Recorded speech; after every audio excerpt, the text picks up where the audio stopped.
అత్యధికంగా హెచ్చిపోకుండా నిమిత్తము అంటున్నాడు.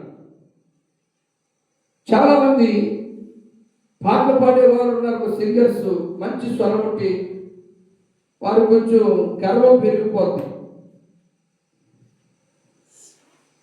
కొంతమంది చక్కగా దైవికంగా ప్రార్థన చేశారు అంటే ఆ ప్రార్థన బట్టి కొంతమందికి గర్వం పెరిగిపోతుంది.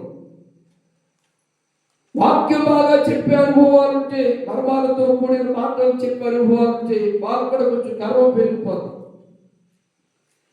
ప్రార్థన ద్వారా స్వస్థత కార్యాలు జరిగితే వారికి కూడా గర్వం పెరిగిపోతుంది.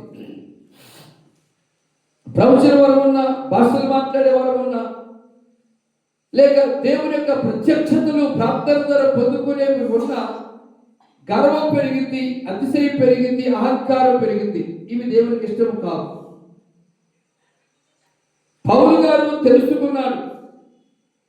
తెలుసుకుని ఏమన్నాడు? నాకు కలిగిన ప్రత్యక్షతలు బహు విశేషముగా ఉన్నందున నేను అత్యధికంగా ఇచ్చిపోకుండా నిమిత్తము నా శరీరంలో ఒక ముళ్ళు నేను అత్యధికంగా హెచ్చిపోకుండా నిమిత్తము నన్ను నలగగొట్టుటకు సాతాను యొక్క దూతగా ఉంచబడెను.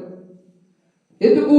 నన్ను నలగగొట్టుటకు సాతాను యొక్క దూతగా ఉంచబడెను అని గ్రహించి ఆ బాధ విషయమై, ఆ ముళ్ళు విషయమై, ఆ యొక్క వ్యాధుల విషయమై ఈ అపోస్తలుడైన పౌలు భక్తుడు ఏం చేసేటి?